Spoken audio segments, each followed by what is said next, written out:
Melgarejo, y la cual voy a sustentar la balota número 6 para la obtención del título profesional. Ahora, continuando, bueno, la pregunta del doctor Ambrosio, macroeconomía.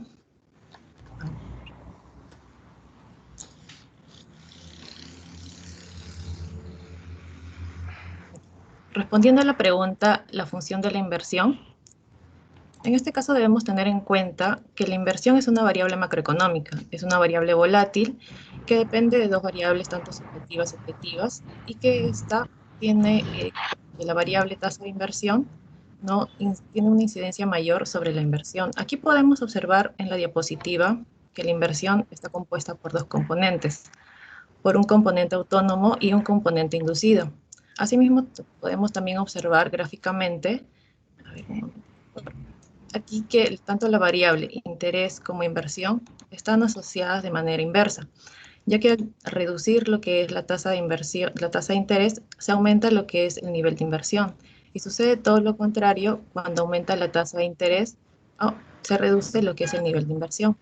Ahora, para poder determinar la pendiente de la inversión, partimos de su función lineal, en donde derivamos la inversión con respecto a la tasa de interés. En este caso obtenemos la sensibilidad de la inversión, lo cual nos va a indicar en cuánto afecta la inversión cuando hay una variación en la tasa de interés.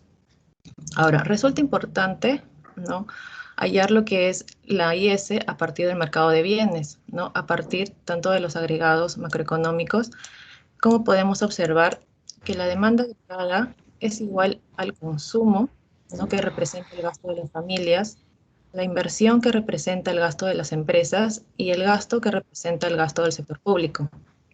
Ahora, teniendo en cuenta estas funciones, pasamos a esta diapositiva en el cual nosotros vamos a reemplazar en dichas variables sus respectivas funciones. Y así vamos a obtener lo que es la renta o producción de equilibrio, en el cual, como observamos, esta está compuesta por dos componentes, por un componente autónomo y por un componente que es el multiplicador de equilibrio.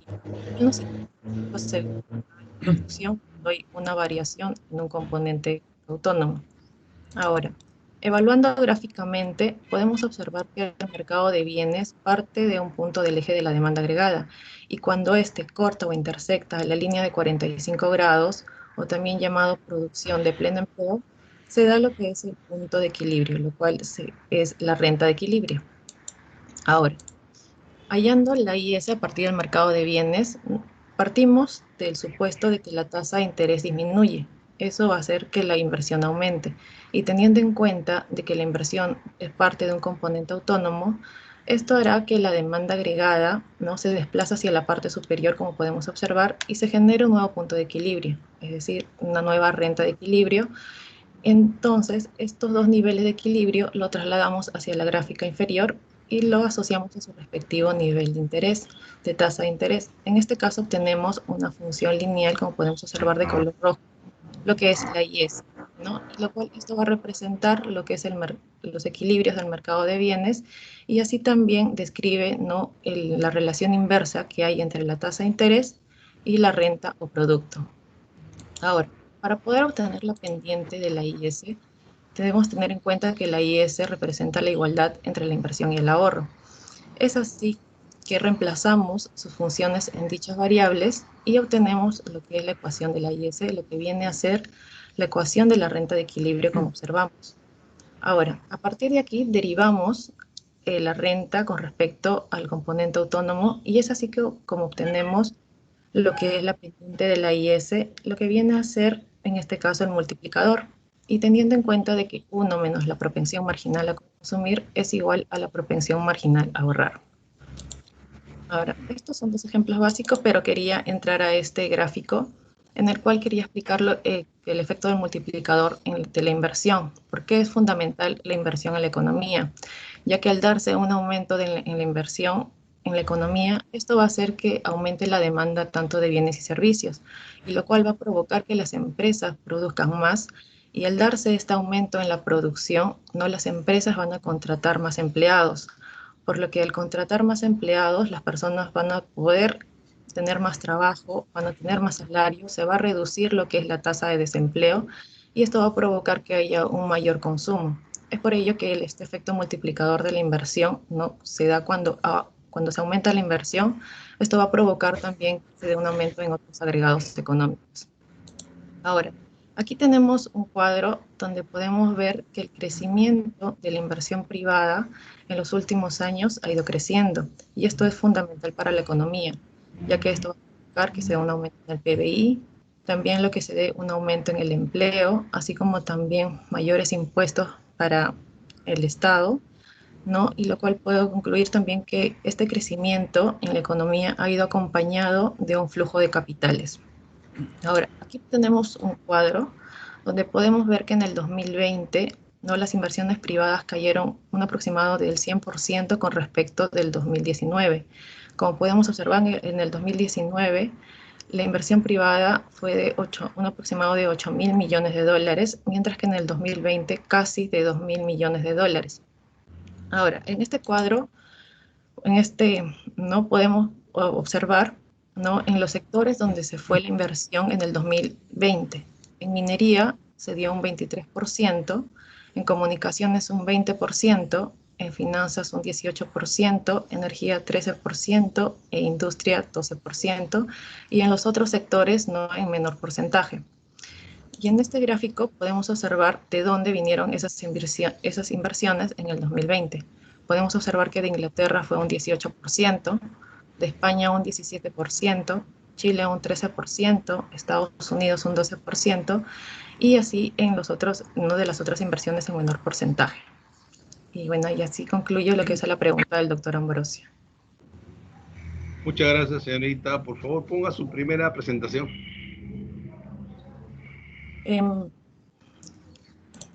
Aquí. Ya, por favor, si puede agrandarlo un poquito más. Puede Okay, agrandar. claro. La siguiente. El gráfico de inversión que ahí está. Ya, señorita, retroceda, por favor, retroceda. Ahí, ¿ya? En la derecha usted está presentando el gráfico, ¿verdad? Exacto, sí. Ya. Señale con su puntero cuál es la curva de la inversión ahí. Bueno, la inversión, bueno, disculpe. En este caso, al darse una menor, se disminuye lo que es la tasa de Estoy inversión. preguntando la curva de inversión. La curva de la inversión es esa raya que está ahí, esa donde está el puntero. Exacto. Esa es la curva de Sí. inversión, ¿ya?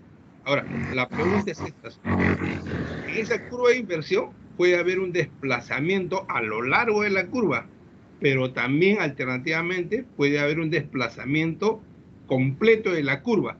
O sea, en los dos casos puede haber un desplazamiento, ¿no? Un desplazamiento a lo largo de la curva, para arriba, para abajo, y también un desplazamiento de la curva completita para arriba, para abajo. ¿Entiende eso? Sí, en Ya, este ahora caso, quiero que me dé unos ejemplos de cada caso. bueno, la curva de inversión en este caso se puede dar un movimiento, bueno, ya sea que gira hacia la izquierda o hacia la derecha, va a depender de la sensibilidad, en este caso de la inversión, ya que puede darse por algunos factores, ¿no? En este caso, cuando la tasa de interés, en este caso hay una variación. Y como lo mencioné también, por unas variables que pueden ser subjetivas o objetivas, ¿no? La inversión puede trasladarse, ya sea por algunos aspectos, por algunas variables que pueden ser aspectos no legales o aspectos políticos que se pueda desplazar. No, pero aclare, esa es la pregunta casualmente, señorita. Como le digo nada más, la curva de inversión es esa raya grandota que está ahí, ¿verdad? ¿No es cierto? Claro, Entonces, exacto. ahí pueden darse dos situaciones. Que hay un movimiento de la curva a lo largo de la curva. Y el otro movimiento es que toda la curva completita se mueva para arriba, para abajo. Son dos cosas. Y le he pedido ejemplos de cada uno. Por ejemplo, usted me ha dicho, ¿no? Un movimiento de la tasa de interés, ¿qué genera? Un movimiento. Genera, dígame, ¿qué Claro, genera? genera que la inversión se pueda girar, claro, hacia la derecha, hacia la izquierda. Movimiento a lo largo de la curva. Ya, pero ahí está, ya bueno. ¿qué es lo que origina que toda la curva completita suba o baja? En este caso va a depender de la tasa de interés, ¿no? En este caso. No, eso no es cierto. Ahí hay dos variables, fíjense, la variable inversión y la variable interés. Cuando se Claro. mueve el interés, se produce un cambio a lo largo de la curva. Exacto, Es así, sí. por eso es el gráfico, ¿no? Se mueve la tasa de interés y se produce un cambio en la inversión, para arriba o para abajo. O sea, los desplazamientos ahí son a lo largo de la curva. Esa es una parte. Ahorita lo que yo le estoy preguntando es, ¿qué motiva que la curva se desplace para arriba, completita, la curva completita se desplace para arriba o para abajo, ¿no? En este caso va a depender también de la sensibilidad en la inversión. No, en este caso es un factor externo, como le digo, mira, acá matemáticamente la inversión está en función del interés. Todo Claro. movimiento del interés genera un cambio a lo largo de la curva, pero para que la curva se desplace para arriba o para abajo, tiene que ser cualquier cosa menos la tasa de interés. Exacto. Son aspectos políticos que podría dar como ejemplo. Claro, cualquier aspecto Sí. puede hacer eso. Ahora sí, dígame un ejemplo. En este caso, por ejemplo, de lo que estamos actualmente en un aspecto político con respecto a las elecciones. En este caso, como hemos podido ver, que las inversiones en este último mes han sido variables, ¿no? Las inversiones han bajado por las especulaciones, la incertidumbre que hay actualmente en nuestro país. Ya, Y dígame, por esto, ejemplo, ya, dígame. Ahorita estamos 6 de junio, gana Keiko. Esa curva se desplaza para arriba o para abajo. Otro escenario, se gana desplaza. el Okay. profesor, la curva se desplaza para arriba o para abajo. En este caso, si gana Keiko, la curva se desplaza hacia arriba, ¿no? Y si gana en este caso el profesor, se desplaza hacia abajo. Ya, listo. Eso es todo, señor presidente. Muchas gracias. Gracias, doctor. Profesor Flores Milo, por favor, ¿podría continuar con la evaluación pertinente? Sí, doctor. El tema microeconomía avanzada, regulación económica, el punto 3, telecomunicaciones. Ok, doctor Flores. Por favor.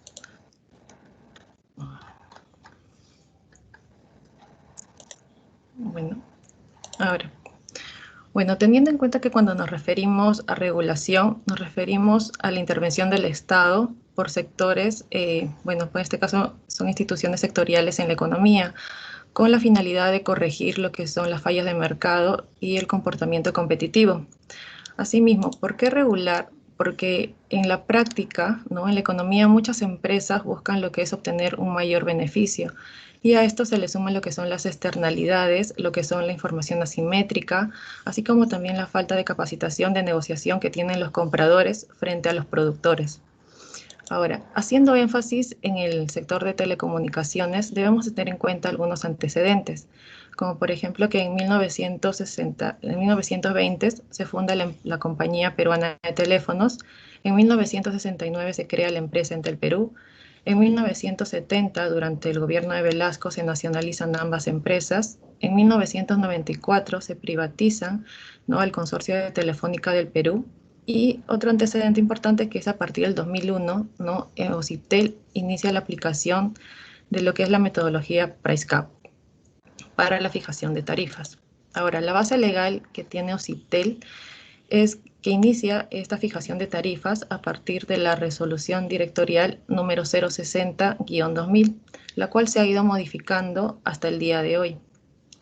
Ahora, otro dato importante que es Ocitel utiliza esta metodología del price cap o también llamado precios tope, lo que nos dice es que depende de dos variables, en este caso de la inflación, en nuestro caso del índice de precios al consumidor y del factor de productividad, lo cual está denotado por la letra X. Este factor de productividad, la cual se traduce a menores costos. Es así que también el factor de productividad mide el grado de eficiencia de las empresas reguladas. ¿no? En tanto, cuando el factor de productividad disminuye, las tarifas tienden a subir. Y todo lo contrario sucede cuando el factor de productividad disminuye, las tarifas aumentan, ¿no? Ahora, un problema importante que tiene OCITEL es que la información que tiene de las empresas reguladas se las brindan ellas mismas, lo cual no garantiza que sea una información adecuada. Asimismo, también en los últimos años se ha dado un problema de que muchas empresas reguladas se quejan con respecto al factor de productividad, de que OCITEL no está evaluando correctamente los costos. Es por ello que OCITEL casi todos los años realiza lo que es la evaluación en las tarifas, cuando normalmente se debería realizar cada 4 años. Y eso coincide con que este año se debería realizar dicha evaluación. Ahora, el proceso de regulación de precios tope, no con respecto a que tiene OCITEL, para un mejor manejo en sus tarifas lo divide en 3 canastas. En la canasta C, que es el cargo único de instalación, el cargo D, que está la prestación de una conexión telefónica fija, las llamadas de telefónicas locales adicionales, y en la canasta E, que están las llamadas de larga distancia, tanto nacionales como internacionales. Y a esto debo añadir de que en América del Sur el Perú se encuentra ubicado en el tercer puesto en el sector de telefonía, ya que obtuvo un puntaje de 85 sobre 100 en eficiencia, lo cual indica que OCITEL como institución reguladora lo está manejando correctamente, ¿no? Y es así como concluye la pregunta del doctor Flores. Muy bien, señorita, muchas gracias. Ok, doctor. ¿Podría usted, sin recurrir a la diapositiva, mencionar cuáles son las razones o causas por las cuales se regula el mercado a través, como nosotros conocemos los OSITos, ¿no? Las supervisoras? Tenemos más de 2. Les decía, sin recurrir a la diapositiva. Ok. Correcto. ¿Y cuál es el objetivo? Mencione unos 3, por favor. Ok, lo que se quiere corregir es una falla de mercado, lo cual es decir que los recursos no se están, no están llegando, no se están diversificando correctamente en el mercado. Otra que son las externalidades, ¿no? Que son efectos secundarios que se da con la producción cuando una persona o ya sea una empresa realiza una actividad y no asume ya sea el costo-beneficio de la misma. Y también así como la falta de negociación que tienen en este caso los compradores, que no tienen en este caso frente a los productores, ya que son los productores quienes ponen el precio, ¿no? Eligen el precio y solamente los compradores procedemos a lo que es nada más aceptar lo que dice el productor, ¿no? Y lo que se busca con la regulación en este caso es poder corregir dichos factores, ya lo he mencionado, ¿no? Para que de esta manera se pueda dar un comportamiento competitivo. ¿Qué se corrige? ¿Para qué?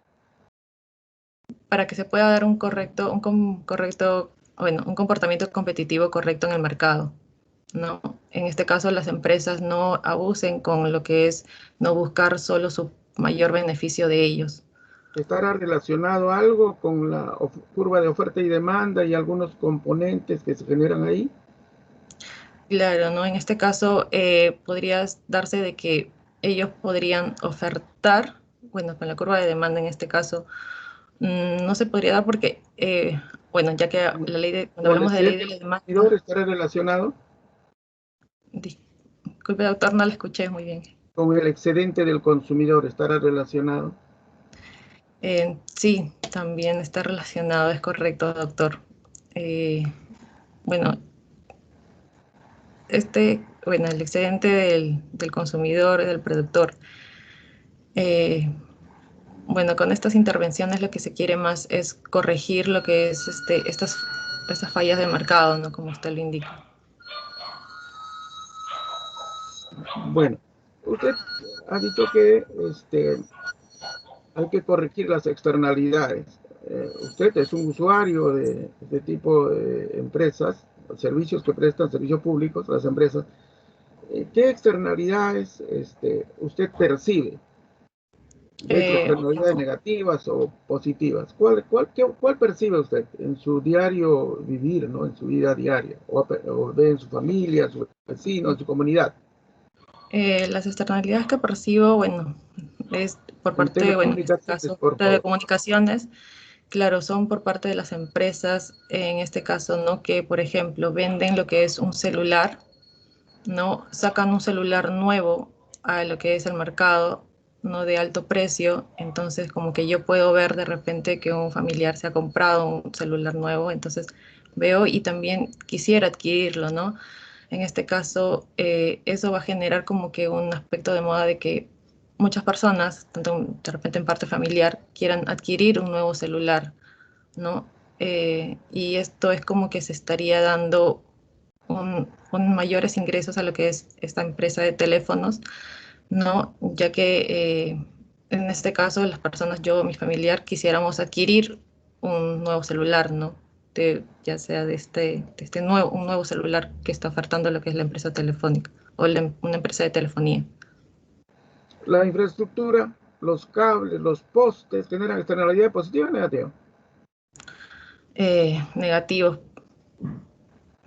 En este caso, No, los cables. dígame, ¿cuál es esa externalidad negativa? ¿Qué es lo que usted ha percibido? O sea, ¿qué genera? Siempre se En piensa hay este una caso, malla claro, de exacto, cables. Aumenta porque el precio, baja el precio, no sé, de los bienes, de las viviendas. en este caso, bueno, ¿Cómo la está generación. compensado? Dígame, dígame. En este caso, el hecho de los cables es que genera también, muy aparte de un tema de costo, genera también lo que es un tema de para las personas mismas, ¿no? Que ver afuera de sus casas que estén estos cables colgados, ¿no? Eh, eh, bueno, genera también lo que son costos. eh, bueno, genera también lo que es un tema de demanda de cables, ¿no? Porque normalmente aquí en Perú se maneja así, de esta manera, lo que es las instalaciones de teléfonos o internet. Ya, la última pregunta. ¿Y ese aspecto que acabo de decir, los cables, regula hospital o no? No. Ya, muy bien. Muchas gracias, señor presidente. Okay. Muy bien, señorita grabando. Curso, proyectos, pregunta 2. Ok, doctor.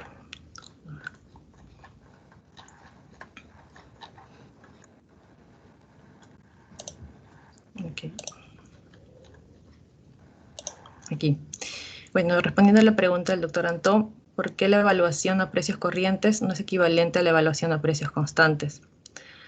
Bueno, cuando nos referimos a proyecto, nos referimos a una actividad económica que tiene un objetivo definido. Y estas evaluaciones se pueden realizar tanto a precios constantes como a precios corrientes, teniendo en cuenta que los proyectos tienen un objetivo principal que es satisfacer una necesidad. Y en base a ello es que se realiza lo que es una evaluación financiera, partiendo de la etapa de la preinversión, ¿no? Y esto se puede realizar evaluaciones tanto a precios constantes, que no toma en cuenta en este caso lo que es la inflación, y una evaluación a precios corrientes que sí toma en cuenta lo que es el impacto de la inflación.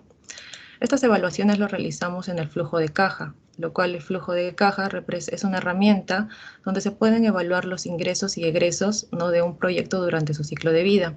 Asimismo, dentro de este flujo de caja encontramos dos herramientas financieras principales, que es el BAN económico, que no recoge la inflación, el BAN financiero, que sí recoge la inflación, y de manera análoga sucede lo mismo con la TIR, teniendo en cuenta de que el BAN es la rentabilidad o mide la rentabilidad de los inversionistas y la TIR mide la rentabilidad del proyecto.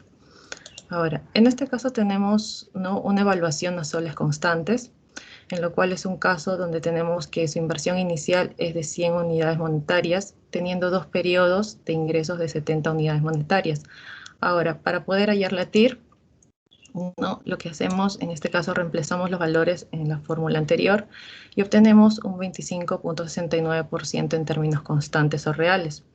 Ahora, aquí para hallar la BAN, asumimos una tasa de descuento, ¿no?, del 20%, y obtenemos que la BAN es del 6.94% unidades monetarias en términos constantes.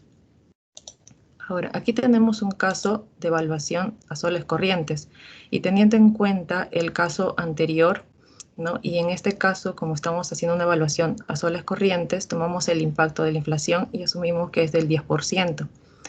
Aquí podemos observar lo que es el flujo de caja, en el cual tanto en el primero como el segundo periodo estaríamos obteniendo 77 y 84.70 unidades monetarias respectivamente. Hallamos la TIR, no reemplazamos los datos y obtenemos que la TIR es 38.26% en términos corrientes. Pero ahora para poder hallar lo que es el BAN, ¿no? Tenemos que deflactar lo que es la tasa de descuento del proyecto, ya que estamos asumiendo el impacto de la inflación. Deflactando, obtenemos que es el 32% en términos corrientes, y es así que obtenemos que el BAN nos resulta 6.94 unidades monetarias en términos corrientes. Y como podemos observar, este resultado del BAN es el mismo cuando realizamos la evaluación en términos a soles constantes. Esto quiere decir que debemos de tener en cuenta que la inflación es un fenómeno económico que está presente y el cual se recomienda realizar evaluaciones a soles corrientes que a soles constantes, ¿no? Es así que, bueno, termino de responder a la pregunta del doctor Antón.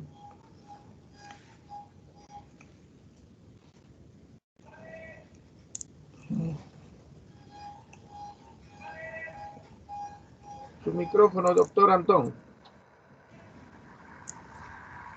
Señorita graduando, ¿podría explicarnos brevemente cuáles son los puntos desfavorables de aplicar uno u otro modelo, por favor?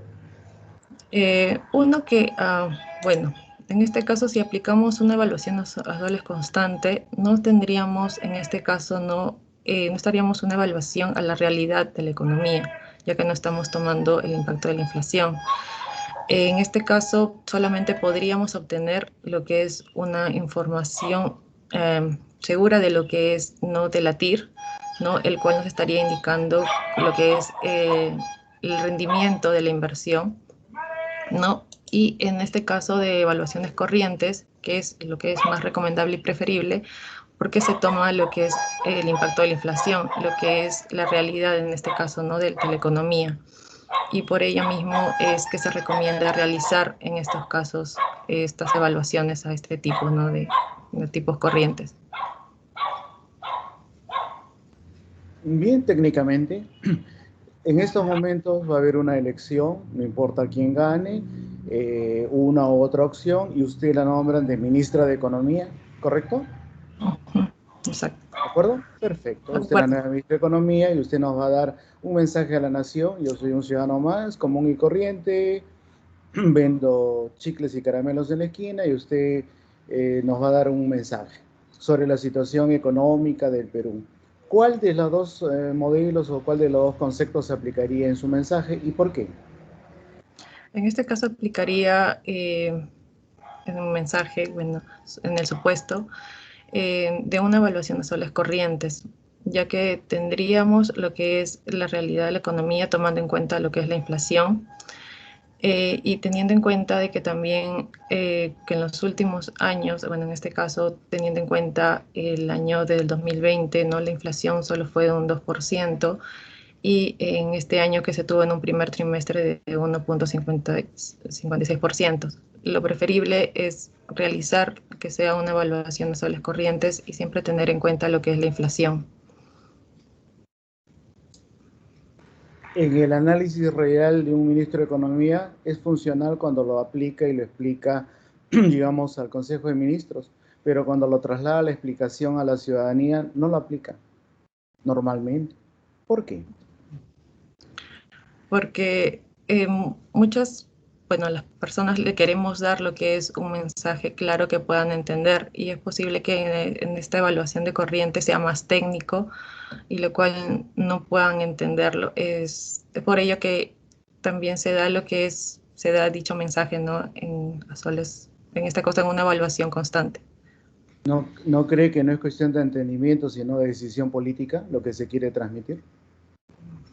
También, doctor, es cierto lo que dice. Lógico.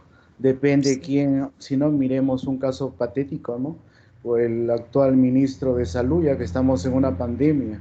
Era ministro, deja de serlo, era entrevistado y tenía la solución a todos los problemas de salud cómo debió aplicarse, el tipo de vacunas, oxígeno, tenía todas las soluciones. Y si luego lo nombran ministro y todas las soluciones que él planteaba no las aplica, más bien da otro tipo de discurso, contradictorio cuando no lo era. Entonces, ¿qué estamos encontrando? Si lo llevamos a este mismo caso, la explicación va a estar en función de qué, o la forma de manejarlo, de una decisión política, señorita. La decisión política y técnica son cosas diferentes. Correcto. Suficiente. Si alguno de los dos miembros quiere hacer alguna pregunta adicional. ¿Ninguna? Excelente.